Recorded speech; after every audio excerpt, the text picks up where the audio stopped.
What's up, everyone? Welcome back to the Collider Interviews YouTube channel for a Squid Game The Challenge interview, which I got very obsessed with your show.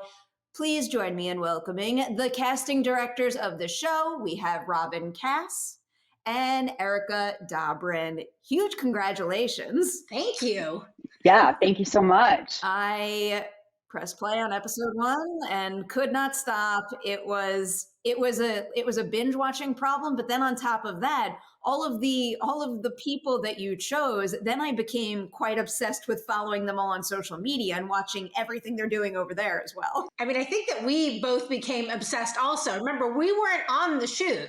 We cast the people, send them on their way, and then we're just like waiting to see. And both of us were like, "Are you watching? Have you seen this? Oh my gosh!" Like completely obsessed with the show. They did such a great job. I'm so curious to ask you about specific moments in the show, but I actually wanted to start with a couple of broader questions, just so our viewers can get to know the two of you a little more and have a better understanding of exactly what you do. So for each of you, do you remember the first moment when you kind of stopped and said to yourself, the path I need to pursue in this industry is to become a casting director specifically?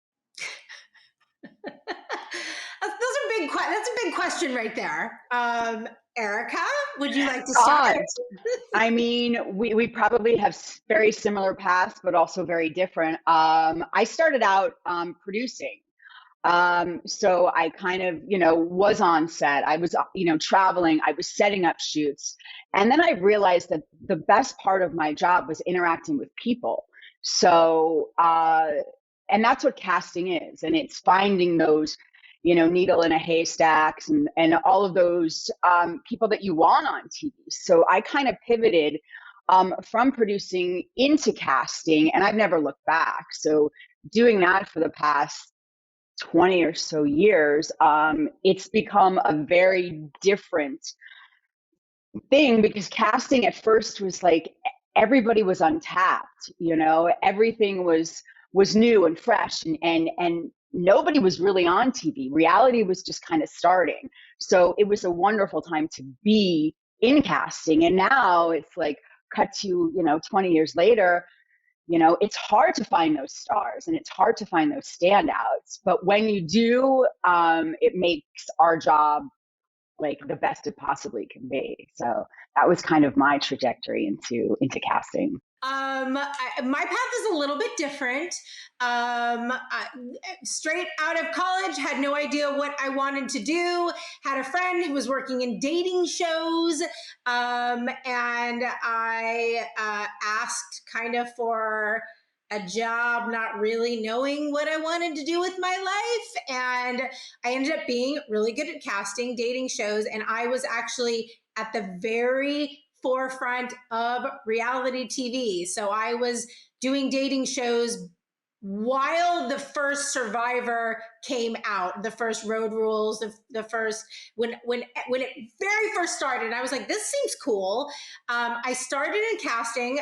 There was only a few of us doing it.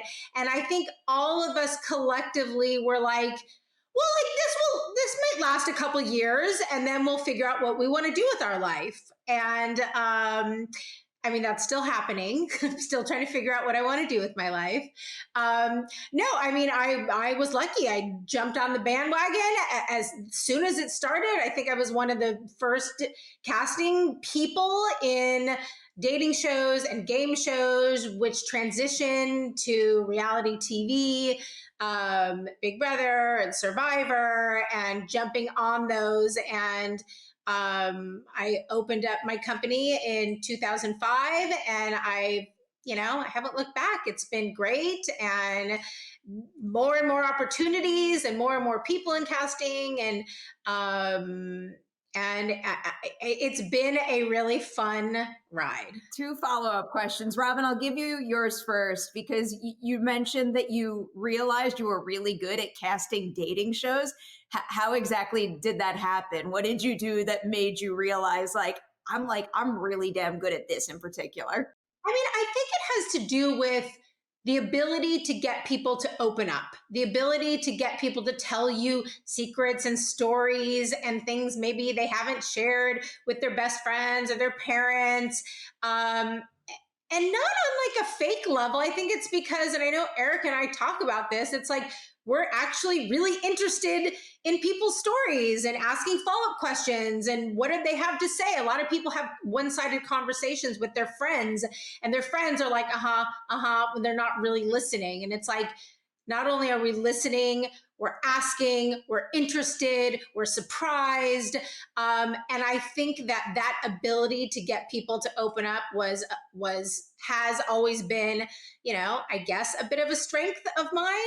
Dating shows in particular, just because, I started out in my 20s and I was in the dating world, and I always found dating fun and interesting. I thought I was good at it. And I just connected with the people. I was clearly a lot younger then.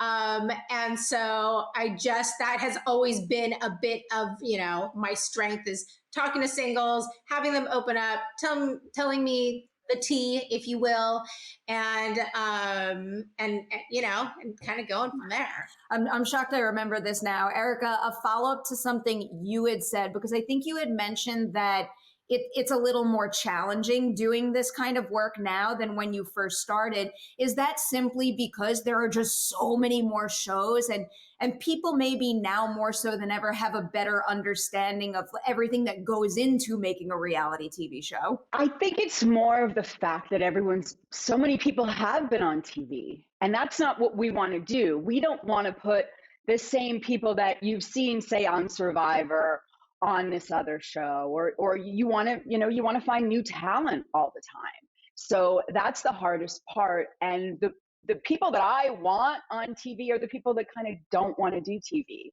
Those are the people that you want. And, you want to make sure that their experience is good. You want to protect them through the process, but you also obviously want to make sure that they're fun and they're fun to watch and they're engaging, and you want to watch them. So there's been so many people, in so many shows that have had people. So it's finding those untapped or those stars that have not been discovered yet. That's where our job gets really, really fun.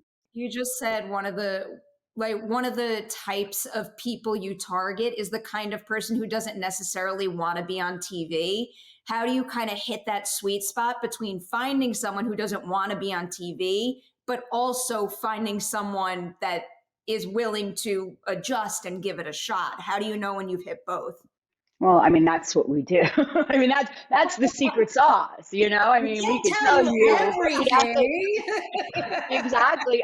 To give you a snippet of that, again, Robyn and I have been doing this for a long time. So you've seen a lot of amazing people that you're like, that's it. Like, that's the person. And then you've seen people that are just like, I want to love them, but I can't, people that are inauthentic and that want to be on TV, that's not what we want. Because I don't want you to come on and give me what you think I want. I want people to come on and be themselves. And I know Robyn does too. I want people to show me who you are. I don't want you to come on. The line that we both love is like, oh, I'm the life of the party. Really? Are you the life of the party? Like, how many times have you heard that? It's like, I've never heard that in my life. Are you the life of the party? So it's like, those are not the people that we want, so there's a fine line. By the way, I have been out with Erika, and she is the life of the party. You, my dear. That's the key, though. You can never give yourself that title, but it holds so much more weight when someone gives it to you. That's the thing. Show us, don't tell us. When people say, I'm hilarious, it's like, I should be laughing at what you're saying. You shouldn't be telling me you're hilarious, because that's not funny. It's like those moments. And that's why people are always curious why we recruit and find people, because Erika and I can be out hanging out at a bar and the couple next to us, they're hilarious on their own, not knowing what we do. Those are the people we want for the show, that we know who are authentically fun and energized and the life of the party, without telling us who they are or how they're going to be on the show. And those are people that we find in daily life. Robyn and I happened to be somewhere, and she was doing something and comes out of probably the one place where you're just like, I'm not going to cast anybody here, comes out to tell me that she has found the most hilarious person on the planet. And it was just like, where did this person come from? And had no idea that he was, so those are moments. By the way, it was getting an MRI. I know she didn't want to say it. I'll let you know. And the MRI tech was hilarious. And before I left, I was like, I know this is weird. Can I get your number and everything? This is what I do. I just think you're really funny. And I remember coming out because she brought me to the appointment. And I was like, yeah, I recruited the MRI tech on the way out. No big deal. Can we see this person on a show? Not yet, but he will be. I hope so. I have his number. I will call him. He was funny. That's amazing. Yeah. Before I go into Squid Game specifically, one more broader question for both of you, because I love to demystify the variety of roles that we have in this industry. So in terms of being a casting director, what would you say is the biggest misconception people have about what your job entails?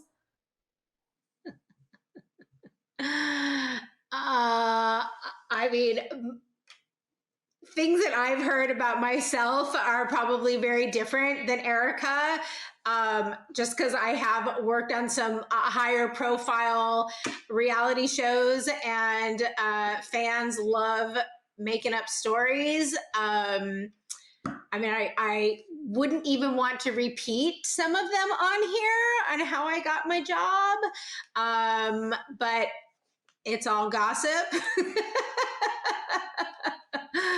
I don't know. What do you think are misconceptions, Erika? Yeah, I would think that as well.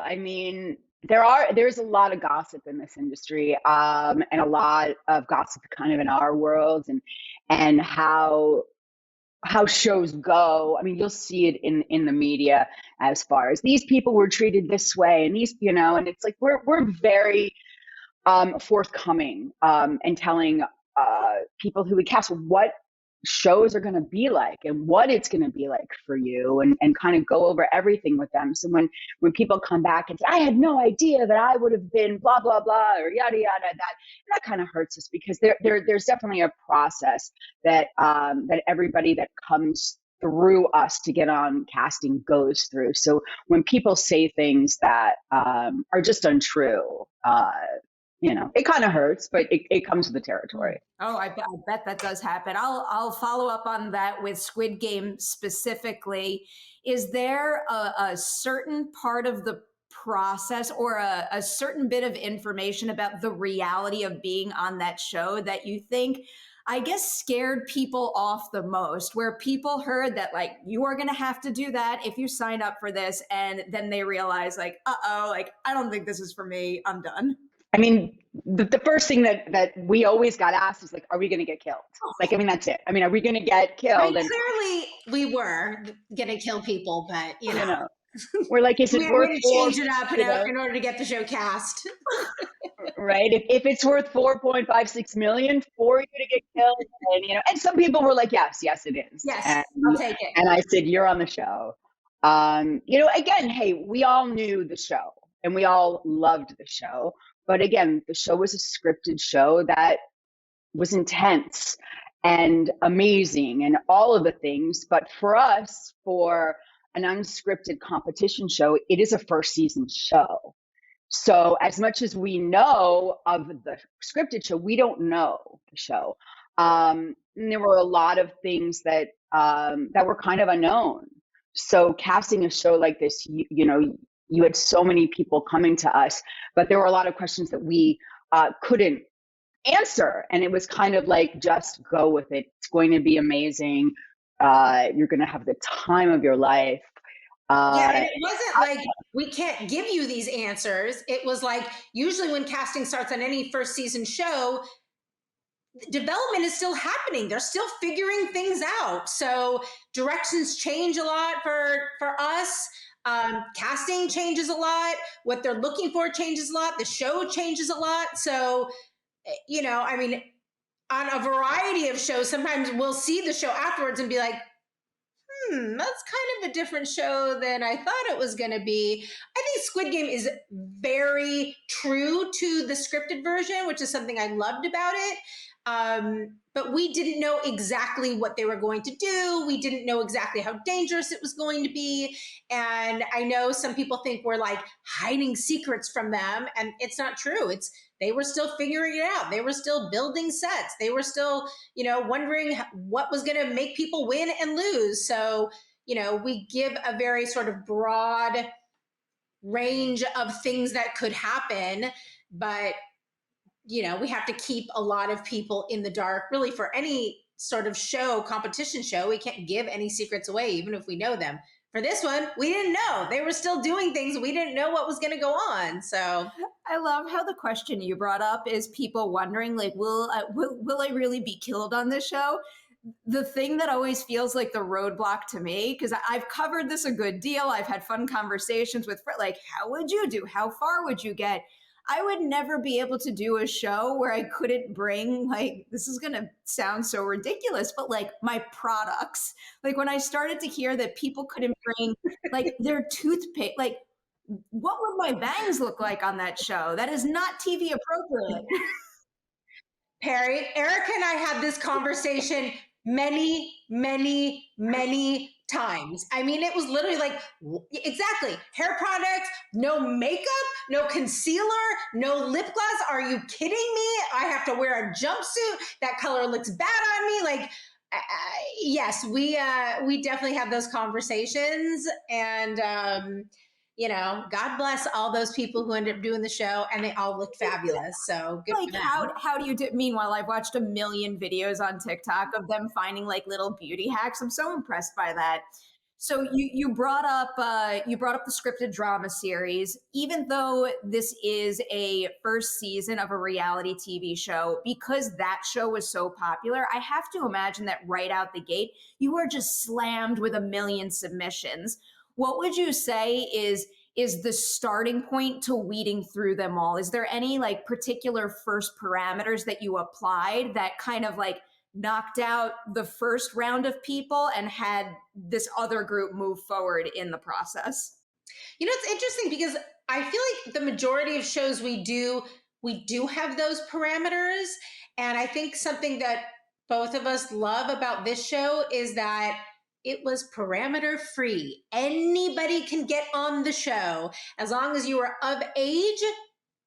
Anything else goes. There was really nothing holding people back. So I think both of us were able to talk to, interview, meet people maybe we wouldn't normally meet on other shows because they might have more strict parameters. And this was like, listen, if they have a great story and they are deserving, you put them on. That's it. That was what we were looking for. So what would be a no? I guess a no would be somebody who was like, I just want to be on the show. Why? Because I want to be on the show. Well, what about it? I don't know. I mean, that is the red flag I think we were looking for. Everybody else sort of has a story, a good story, a bad story, an interesting story, a life story. That was our parameter. And, we wanted to make sure that any of those 400 plus people, any one of those people could win, and we would be proud and we could stand behind them and they would have a story to tell. And I think that was sort of, it showed and it worked. And that was really the parameter. Somebody who can talk and tell us about their life was the most important thing. I love being deserving, and you being proud of whoever went on to become the winner is kind of like the compass with all of that. I think that is a quality that makes the show extra special. So I have a feeling a lot of people are wondering about this right now, because I do believe that casting is underway for the second season. Can you each give me one do and one do not for that brief, I believe it's 1 minute video that you have to submit online to kind of move on with the casting process? Go on, girl. Okay. Well, we have been acquiring applications for probably since the show finished back in January, but we're just about to start casting in a couple weeks. So we're super excited to kind of dive into I think there's going to be a lot more applications, a lot. Like, it's exciting and overwhelming, and we just can't wait. authentic, be yourself. You know what I mean? Come to the table prepared with what your story is. You know what I mean? People, that's the hardest part. I don't think people know what their story is. 5 facts about yourself that make you different than, somebody else, or something that makes you special, something that makes you stand out. Come enthusiastic, but not like so over the top that you're unbelievable. Again, like Robyn said, a show like this is all encompassing. We just want to make sure you're above the age that we can put you on, and then go. I mean, there was no age limit, which made it amazing. And it didn't, again, everybody. So just be your authentic self, have fun, and know what your story is, and what you want to get out of this experience. So when someone submits this video and they move on to the next stage, what is that next stage? Do they get to meet with the two of you directly, someone on your team? What happens next? God, well, there's so many people. I mean, God, this is an all-encompassing thing. So what happens is, after we have casting associates that will look through. I love to look through. I know Robyn likes to look through applications. We are a hands-on team. And then we will have casting associates reach out to these people and have like a little conversation with them. And then once they feel that they may or may not be a good fit, hopefully will be a good fit, then they're kind of on to the next round to kind of meet with producers and set up Zoom calls with them. And then kind of the process, it's a long process. It's not something that you're going to talk to a producer and then be on the show. I mean, it's a long process, and that's what people have to understand. So they have to jump through a couple hoops and fill out a lot of paperwork. And like every other show, they have to be medically tested, and they have to make sure that, they're psychologically fit for doing the show. They have to make sure that the background check comes out clean. I mean, there's a long checklist of things that you have to go through. Even after we fall in love with them and we move them on, there's still a lot of hoops to jump through to get on the show. I don't know if this was the case, but I also have to imagine that your work on this particular show becomes exponentially harder, because technically you're casting 432 people who all have day one an equal shot of, essentially being one of the bigger stars or even the winner of the show. So you have to put that level of work into everyone. I think that was the first, the number one thing we spoke with Netflix about. I mean, they said every person that you guys put on this show, any one of them can win. So you have to make sure that, when we cast shows, it's usually 14, 16, people who are all stars, and we take a long time finding those. And here it was finding hundreds and hundreds of people that we can stand behind, that we love, that would be okay if they won, that we'd be excited if they won, that would be bummed when they don't win. I mean, all of those things to find. I mean, yes, we came into a lot of applicants, and this season 2, I'm sure, is going to be enormous, and the number of applicants have skyrocketed. But, it's up to us and our teams to sift through them and find the people that the country are going to stand behind and be excited when they win. That's such an important quality, and I think it was very effective in season 1. Speaking of standing behind certain players, during the casting process of season 1, did each of you have like a particular person that you grew especially especially proud of, I would say, like in terms of what they brought to the audition space, the casting process, and then you took the initiative, I guess, to fight for them? Not that anyone was necessarily rooting against casting them in the show, but like someone you took more ownership over than anybody else that was cast. So many. I know there were so many, and there were so many like people that you loved that were gone in the first 5 minutes of the show. The friends, who were they? Stephen and Chase, who were best friends coming in, and the sad part was Chase didn't make it past red light, green light. So then you have these two guys that were coming and playing together and had this strategy, and now Stephen's alone, and then he becomes best friends with Rick, who was like one of my favorite. I absolutely adored him. And just their friendship was so, it was just such a pure friendship that they had. The mom's son, that was a funny one.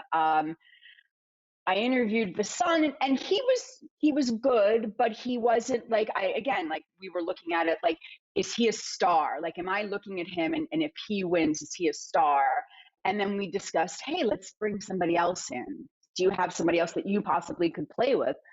And then we interviewed the mom, and it was like, this is great. But now here we are. We're like, okay, we have to hope that they make it. We have to hope that they make it together, and they did. And like I have chills, like what a moment that was, because that's what the show is. You just have no idea. You're going to put all these people on the show, but it's luck, it's game. Like there's so many elements that pertain to this. So the mom and son made it through, and they were able to keep going just because, and it played out really great in the show. They were one of my favorite. I mean, really everyone you just named wound up being like one of my favorite parts of the show. Robyn, how about for you? Anyone that you took it upon yourself to really vouch for in the casting process? I feel like so many of my favorite people didn't end up getting as far as Erika's favorites. I don't know why that is. Again, luck has a lot to do with it, but I feel like throughout the whole process, Erika and I fought a lot, not with each other, but I'm saying for specific people. We know them, I think, better than the producers know them, and sometimes we come out and we explain this is why. I feel like we were fighting for people from beginning to end in the best possible sense. I mean, that's what we do for a living, is if we believe in people, we stand behind them. And, we know if they don't come through, it's our butt on the line. So if we're going to fight for someone, we really believe in them. And I think that we both did it from beginning to end. And I unfortunately can't think of any specific examples, because my examples were not the ones who made it to the very end. But I think it ended up the way it should have ended up. And I think that the final three were amazing, deserving final three. And I think that the final three, we were so lucky to have such diversity in every way in the final three to show everybody, anyone can participate and anyone truly can win this show, which is so important for season 2. I mean, I think it was we have the perfect winner to go into our season 2 to show that doesn't matter how old you are, doesn't matter where you come from, male, female, doesn't matter. None of those things matter. It just matters that you have that in your soul that you want to keep going and, have a lot of money at the end. So going into season 2 now, you both mentioned you didn't have all the details when you were casting season 1. It was a new show. They were still developing it, all that good stuff.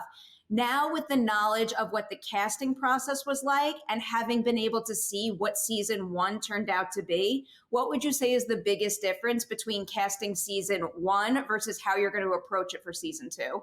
Oh, casting is a season 1 show on any realm is the hardest thing, because again, nobody knows what it's going to be, and a lot of things change and everything. Season 2 of Squid Game is going to be different. I mean, we don't know what season 2 of the scripted show is. I mean, it's going to be all new games. It's going to be all new, types of playing. So we don't know any of that. But the easier thing is, it's like people watched the show and saw the integrity of it and saw how amazing it was and saw how they were taken care of. And, there were a lot of things. So they're going to come into it knowing they're not going to get shot. And there's a chance for them to win. You know what I mean? There's a chance for any single person to win.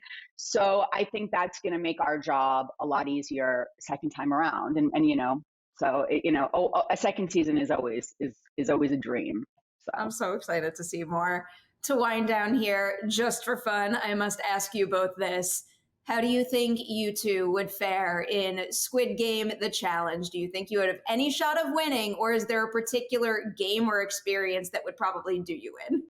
Well, out here in Los Angeles, they have the Squid Game, the challenge. What was it called? The immersive. The immersive. And Erika and I went together and did it together. I will say she was much better than I was at like the first half, but I killed it in red light, green light. She was out early. I think she probably overall did better than I did. Remember we had that marble challenge and you were the one who sort of figured out to like bank it against the wall before it came back in that circle. Yeah. I don't know.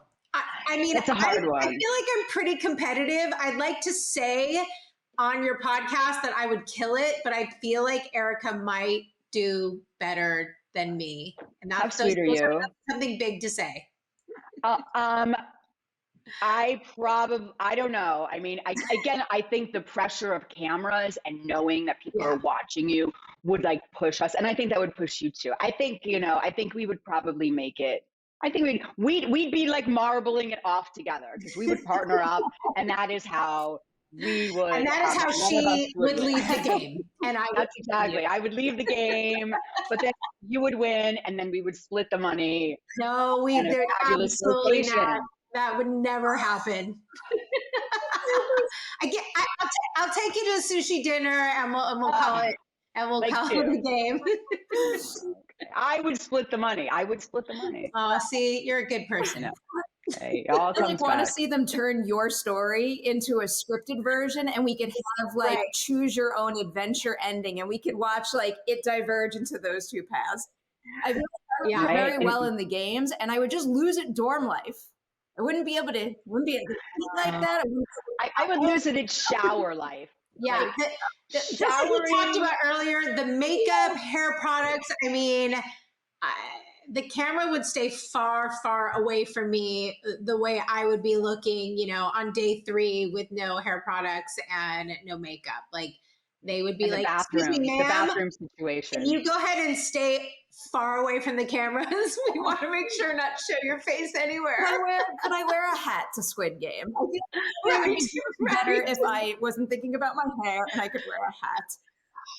I am going to say huge congratulations on Squid Game, the challenge, season 1. Thank you. Again, just like the definition of a binge-worthy show. I got so addicted to it. I love the fact that your guideline was picking people who deserve to be there, who deserve to win. And I think it really reflects in the attachment that I had to the people that you cast. So congratulations. And thank you for sharing some of your experience with us. Thank you for having us. Thank you so much. Much fun.